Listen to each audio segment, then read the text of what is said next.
the previous episode of this series, the Greeks managed to repel an Italian invasion and counterattack deep inside Italian-controlled Albania. Benito Mussolini, the Italian leader and dictator, had been humiliated, and now it was up to Hitler to save the prestige of the Axis and to eliminate the last remaining Allied nation in continental Europe. Welcome to the third video in our series on the Battle of Greece. If you're interested in the history of this era, don't forget to check out our second channel, The Cold War. The link is in the top right corner. Shout out to Blinkist for sponsoring this video. We live in a fast-paced world and it's often difficult to find the time to learn new stuff. Our work and social life take up most of our time, so it's natural to think you don't have enough time to read a book, yet developing yourself is crucial for every facet of our lives. So how to fix that? We recommend the app called Blinkist. This is a unique app that takes the most important insights, new developments and know-how from thousands of non-fiction books, condensing them into a 15-minute long read or listen. As we have to work almost 24/7 to produce our videos, Blinkist is essential for our personal growth. If you're interested in the World War II era, we highly recommend Code Girls by Lisa Mundy, which talks about the American women who worked as code breakers during World War II, and Written in History by Simon Montefiore. The first 100 people to go to blinkist.com/kingsandgenerals are going to get unlimited access for 1 week to try it out. You'll also get 25% off if you want the full membership. As World War II progressed, it was clear that Nazi Germany had become the dominant power in Europe. The only remaining nation yet to fall to Adolf Hitler's regime, Great Britain, was being heavily bombarded by the Luftwaffe, their colonial possessions in North Africa attacked by both the Germans and the Italians. Hitler thought that victory was assured, and for some time now he had been considering launching an invasion of the Soviet Union. For that, he would need the full support of his allies, Fascist Italy and Imperial Japan. The Balkan War had to end, so the Germans started working on their plan for an invasion of Greece, codenamed Operation Marita. In Greece, however, popular mood was changing. With their leader Metaxas gone, their morale dropped. The collapse of the economy, lack of food and good news from the front, and the increase in dead and wounded didn't help. Germany was the big darkening cloud on the northern horizon. The Greek commander-in-chief, Alexandros Papagos, addressed this situation and planned a joint offensive with the Yugoslavs and the British to crush the Italians before Germany could attack. The Germans feared that the British aircraft based in Greece would bomb the Romanian oil fields, their only source of oil on the Eastern Front. They needed to secure their southern flank if they wanted to be prepared to face the Soviet Union. In March 1941, Hitler pressured Bulgaria and Yugoslavia to sign the Tripartite Pact and join the Axis. Furthermore, the 12th Army was stationed on the Bulgarian frontier for the invasion, with the 5th and 16th Panzer Divisions on the border with Turkey to deter them from intervening. But on March 27th, Hitler's plans were thwarted by a coup d'état in Yugoslavia. The new Yugoslavian regime, assisted by the British, committed to the defense of Greece and assured they would protect the Struma Valley. To defend eastern Macedonia, the Greeks had constructed a chain of fortifications along the Bulgarian border in defense of the key center of Salonika. The 96-mile Metaxas line, named after their deceased leader, consisted of 21 fortification complexes, the largest one being Fort Rupel. This line, however, was poorly manned, as 12 divisions were needed and only 4 were assigned. General Konstantinos Bakopoulos commanded the Eastern Macedonia Army section there, with the 7th and 14th Divisions to the east of the Strymon River, and to the west, the 18th and the newly assembled 19th Mechanized Division under General Nikolaos Lumbas, a veteran of the previous campaign. The rest of Papagos's forces were still on the Albanian front, preparing for a final offensive to push Italy out of the Balkans. On March 2nd, the British sent the W Expeditionary Force under General Sir Henry Wilson. This force was composed of the 1st Armoured Brigade, led by Brigadier Harold Charrington, the 2nd New Zealand Division under General Bernard Freyberg, and the 6th Australian Division, commanded by General Sir Ivan Mackay. By March 21st, Charrington and Freyberg had got their men up to the Aliakmon River. This second line extended east of the town of Florina, passing through Edessa all the way to the north of Mount Olympus and the coast of Katerini. Although Papagos didn't want to forsake Salonika, the Greeks supported them with the Central Macedonia Army Section, composed of the 12th and 20th Divisions. Not willing to lose an Axis member, Hitler adjusted the plans of Operation Marita to also include the invasion of Yugoslavia. Many forces of the German 12th Army were redirected against the Yugoslavian-Bulgarian border, while the rest of the army would storm the Metaxas line. The plan was to overrun southern Yugoslavia, to outflank the Metaxas line and encircle the Greeks. There was a weak spot on the left of the Metaxas line, Mount Belis, where the borders of Greece, Yugoslavia and Bulgaria met. If breached, the Germans could be in Salonika in hours, cutting off the forces in the east. Furthermore, if the Monastir Pass fell to the Germans, the Greek army in Albania would be trapped and would have to surrender. For this reason, the possession of Monastir and the Axios Valley was essential. The 12th Army of Field Marshal Wilhelm List was divided into 3 army corps, comprising 5 armoured panzer divisions, including 3 SS regiments of the Adolf Hitler Panzer Division under Josef Dietrich, 2 motorized divisions, 3 light mountain divisions, and some infantry divisions, with over 1,000 Luftwaffe aircraft and 1,900 heavy tanks against Wilson's 176 tanks and 45 aircraft. By April 5th, these forces had been successfully assembled. At 5:15 am on April 6th, the Germans declared war on Greece. At the same time, the invasion of Yugoslavia started with the bombing of Belgrade. List's motorized artillery began their bombardment of Fort Rupel and the adjacent forts. The 18th Mountain Corps, under General Franz Böhmer, was tasked with assaulting the bulk of the Metaxas line at Rupel, while the 30th Corps of General Otto Hartmann had to advance towards the Turkish border and outflank the easternmost forts. Meanwhile, General Georg Stürmer's 40th Panzer Corps was commanded to storm southern Yugoslavia and take the key positions of Monastir and Strumica. Böhmer's 125th Regiment was the first to assault the Metaxas line, while the artillery was still pounding the Greek forts. Bits of the concrete superstructures began to give way under the relentless hammering, but Rupel's defences proved to be surprisingly resilient after the bombardment, and Bokopoulos' forces managed to repel the initial German assault. In the east, Hartmann managed to outflank the Metaxas line and would capture the towns of Xanthi and Komotini a few days later. Rupel, however, was the adamantine obstacle to a general German advance, and Bokopoulos ordered that it be held until the last man. In the west, Stürmer sent the 73rd Division to capture Prilep, thus isolating Yugoslavia from its allies, and the 2nd Panzer Division to capture Strumica and outflank the Metaxas line. The panzers encountered little resistance and managed to occupy Strumica on the same day. In response, Lumbas shielded the town of Kilkis to avoid encirclement. On April 7th, the assaults on Fort Rupel resumed. The Germans were repelled again, but they managed to infiltrate positions around the fort and pinned down where the Greek guns were.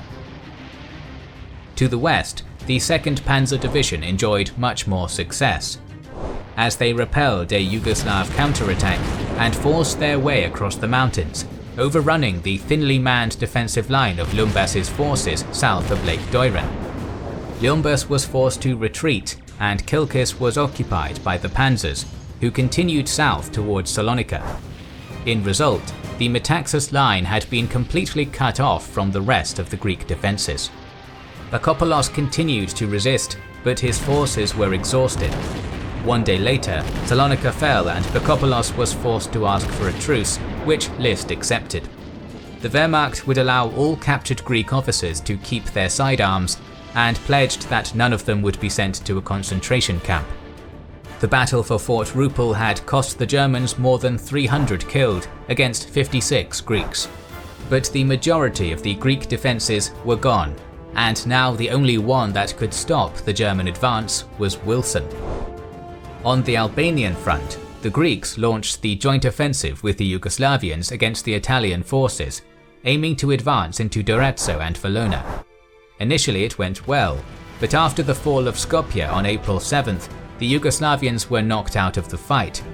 General Gorgios Salakoglu, the commander of the Epirus army, kept advancing and fighting for a few days, but by April 10th the news of the fall of Salonika forced them to stop the offensive and consider retreat.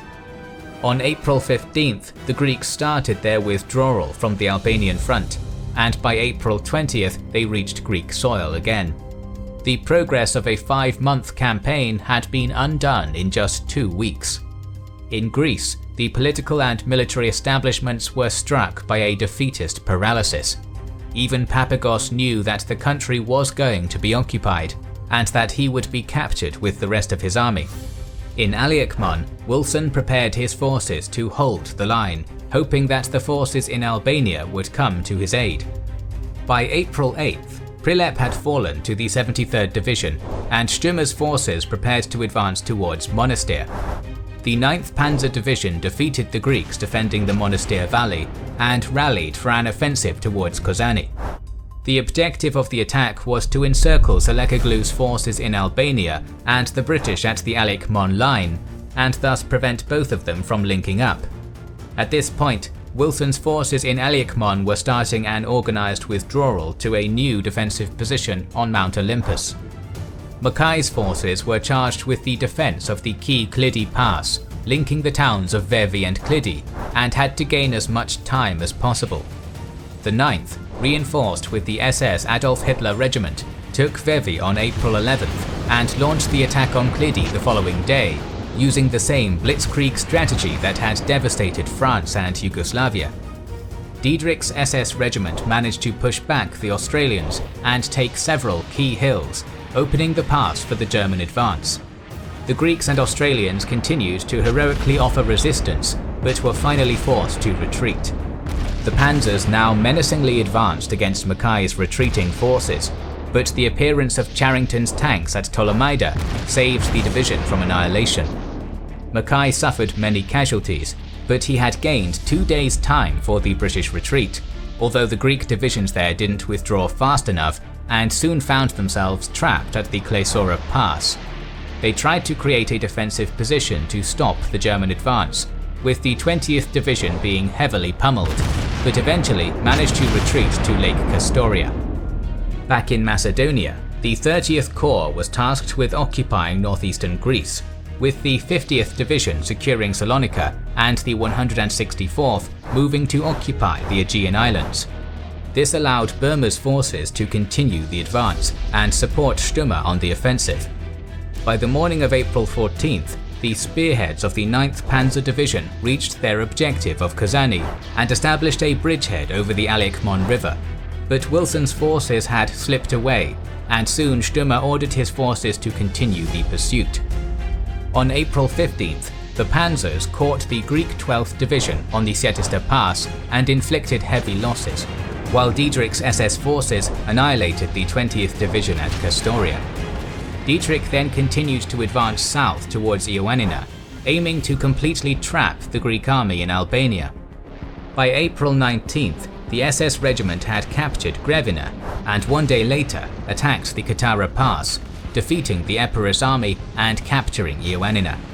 Soon Salakoglu realized the hopelessness of the situation and offered to surrender his army.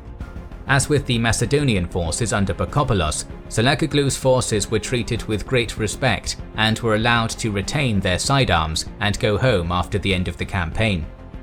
This, however, knocked out the remaining Greek forces. Wilson was now alone in the task of defending Greece.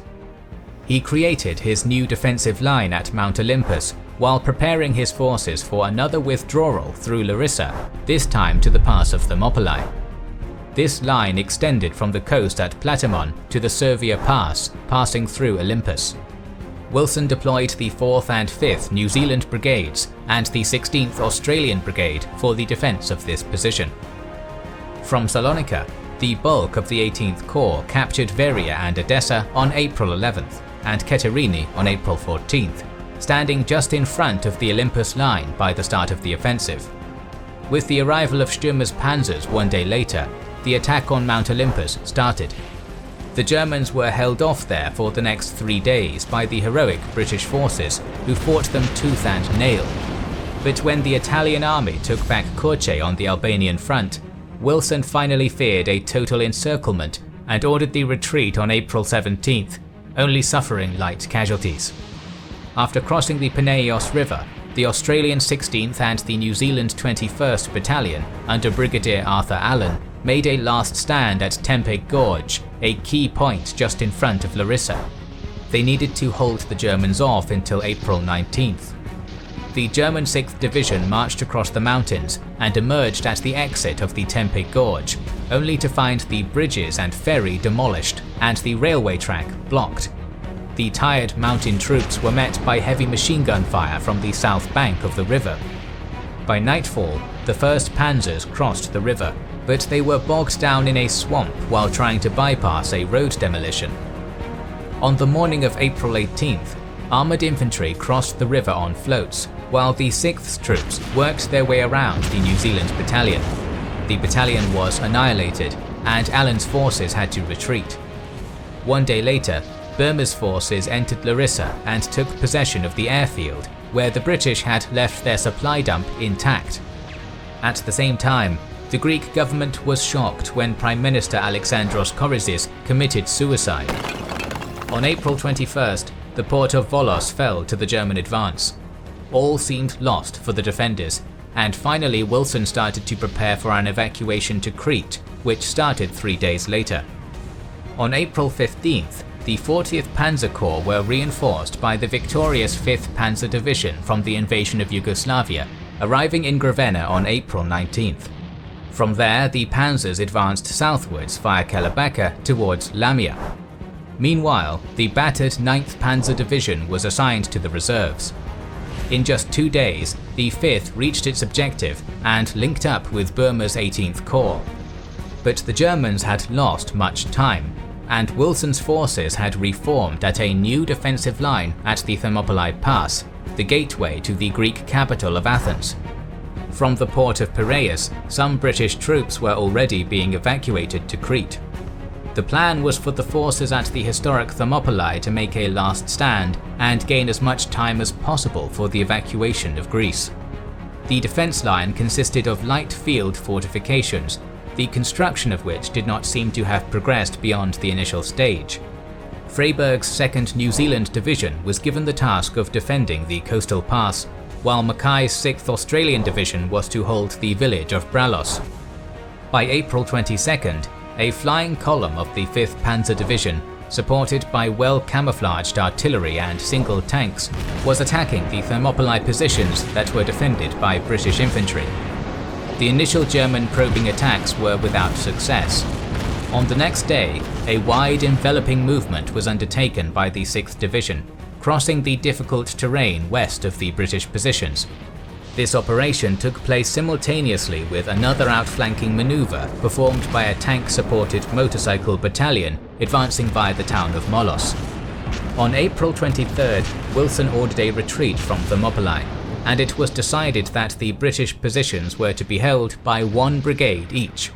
These brigades, the 19th Australian and 6th New Zealand, were to hold the passes as long as possible, allowing the other units to withdraw to the Peloponnesus. One day later, the Germans attacked, meeting fierce resistance and sustaining considerable casualties. Against greater odds, the Allies held out the entire day. With the delaying action accomplished, they retreated in the direction of the evacuation beaches and set up another rearguard at Thebes. The panzer units launching a pursuit along the road made slow progress because of the steep gradient and a large number of difficult hairpin bends. But from Lamia, Burma had sent a motorcycle battalion of the 2nd Panzer Division to cross to the island of Euboea and seize the port of Chalcis. Now he commanded this battalion to outflank the British last stand and capture Athens. The motorcycle troops encountered only slight resistance, and on the morning of April 27th, the first Germans entered Athens. The Athenians had been expecting the Germans for several days, and confined themselves to their homes with their windows shut. The fall of Greece was now an established fact, with the Germans raising the Nazi flag on the Acropolis. At the same time, 2 battalions of the 2nd Parachute Regiment dropped at the Gulf of Corinth in an airborne operation, attempting to trap the British at Athens. By this time, however, most of the British troops were already on the Peloponnesus for their evacuation. The airborne seizure of the Isthmus of Corinth had been coordinated with a drive across western Greece launched on April 25th. Dietrich's SS regiment advanced from Ioannina in a thrust along the western foothills of the Pindus Mountains, via Arta to Messalongion, and crossed over to the Peloponnesus at Patras in an effort to gain access to the isthmus from the west. On April 27th they met with the paratroopers in Corinth and learned of the fall of Athens. In their hasty evacuation, that took place mostly at night, the British used numerous small ports like Nafplio, Kalamata and Monemvasia, and had already managed to evacuate more than 20,000 troops. Diedrich rushed back to Patras to envelop the retreating British forces from the west, while Boehmer's forces advanced from the east towards Argos. Both forces met at the port of Kalamata on April 29th, capturing some 8,000 British and Yugoslav prisoners and liberating many Italians from Greek camps. The Germans, meanwhile, only lost around 5,000 men in the entire campaign. By April 30th, the last British troops had either escaped or been taken prisoner, and hostilities ceased, thus ending the invasion. The British successfully completed the evacuation of about 50,000 soldiers to Crete, but in their hasty retreat, they lost 11,840 men. The loss of Greece was a tough one for the Allies. The Greeks had inspired the democratic world with their resistance against the Italian invaders, even earning the respect of the unstoppable Germans. And although Greece was divided between the Axis powers, it is hardly the end of our story. And in the next episode, we will talk about the Battle of Crete, so make sure you are subscribed to our channel and have pressed the bell button. We would like to express our gratitude to our Patreon supporters and channel members who make the creation of our videos possible. Now you can also support us by buying our merchandise via the link in the description. This is the Kings and Generals channel, and we will catch you on the next one.